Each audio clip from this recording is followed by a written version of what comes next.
বুবাগরা long leave আজকে আমাদের এই পার্টিতে জয়েন করাতে তাদেরকে স্বাগতম জানাই। স্বাগতম। Tripura long live Bubagra long live Tripura দীর্ঘদিন কংগ্রেস পার্টির সঙ্গে যুক্ত ছিলাম। আমি চরিলাম ইউথ কংগ্রেস যুব প্রেসিডেন্ট। আমি দীর্ঘদিনই কংগ্রেসটার লোকে যুক্ত ছিলাম, সাংগঠনিকভাবে যতটুকু চেষ্টা আমি করেছি। কিন্তু আজকের দিনে মহারাজের যে আইডিওলজি, বিগত দিনেও চরিলাম বিধানসভা আমাদের বাসতলী বিচিতে মহারাজ আমার হাত দিয়ে প্রায় 15 পরিবারের কারেন্ট উনি দিয়েছিলেন। 50,000 টাকা দিয়ে আমাকে দিয়ে ওইখানে কারেন্টে খুঁড়ি দিয়ে সেই সময় থেকে আমি মহারাজকে খুব ভালোবাসি। এবং আজকের দিনে এই লোকসভা ভোটের পরে মহারাজ যে বার্তা দিয়েছেন যে যেই দলে আসুক না কেন ত্রিপুরা রাজ্যে যাতে কোনো ভাইলেন্স না হয়, এইসবগুলা দেখে আমি খুবই গর্বিত। মহারাজের প্রতি আমার খুব ভালোবাসা।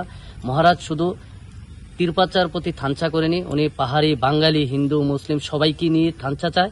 এই থানচাতে আমরাও অংশগ্রহণ করতে চাই।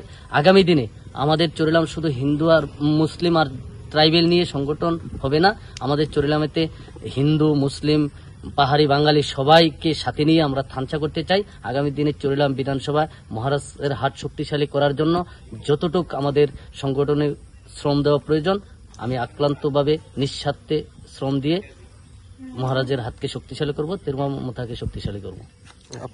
কতজন পরিবার নিয়ে আজকে আমাদের ব্লক প্রেসিডেন্ট এসেছে, আমরা আজকে 5 জন জয়েনিং করেছি। আমাদের হাতে টাইম নেই, কারণ আমরা আগামী দিনে আমাদের চরিলাম বিধানসভা প্রায় 3000 ভোটার, আমরা 200-300 ফ্যামিলি নিয়েই আমরা জয়েনিং করব। এই চরিলাম বাজারে আমরা আগামী দিনে জনসভার মাধ্যমে, মহারাজের মাধ্যমে আমরা জয়েনিং প্রোগ্রাম করব।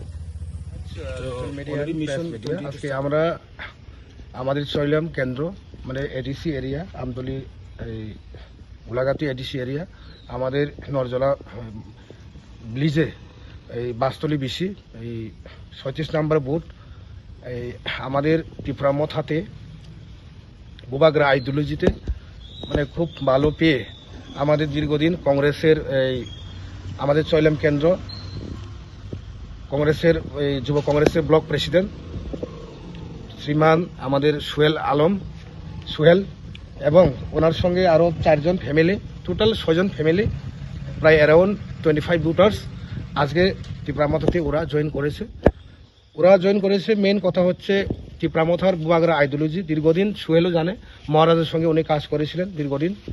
উনি মহারাজার আইডিওলজি এবং মহারাজার যে কাজকর্ম দেখে উনি ত্রিপুরা মথাতে আজকে জয়েন করেছেন।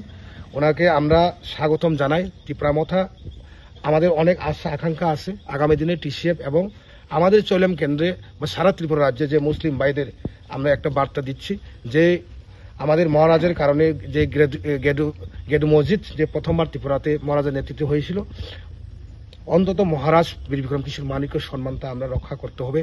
এবং ত্রিপুরা রাজ্যতে আমরা জানি বাদশাহ এবং ত্রিপুরা শাহ এই নিয়েই এই ত্রিপুরা এই স্বাধীন ত্রিপুরা ছিল। এই ত্রিপুরাকে আমরা আরো ভালো এবং এডিসি এরিয়াতে আরো এই উন্নতি এবং আরো এগিয়ে নেওয়ার জন্য আমাদের যে পদক্ষেপ আজকে সোহেল এবং ওনার সঙ্গে যে আজকে যে ত্রিপুরা মধ্যে জয়েন করেছিলেন তাদেরকে আমার সবাই অসংখ্য ধন্যবাদ।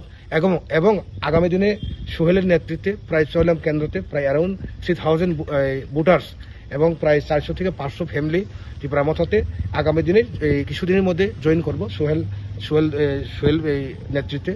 তাই আমরা খুব আনন্দিত, আর আগামী দিনে একসঙ্গে আমরা কাজ করব। আমরা দেখব বুবাগরা আইডিওলজি এবং ত্রিপুরাসা এবং আমাদের যে বাদশাহ আইডিওলজিটা আমরা নিয়ে আমরা আগামী দিনে ত্রিপুরা উন্নয়নের পক্ষে আমরা এগিয়ে যাব, সেই বার্তা রাখে আমার এই বক্তব্য এখানে শেষ করছি। সবাইকে নমস্কার।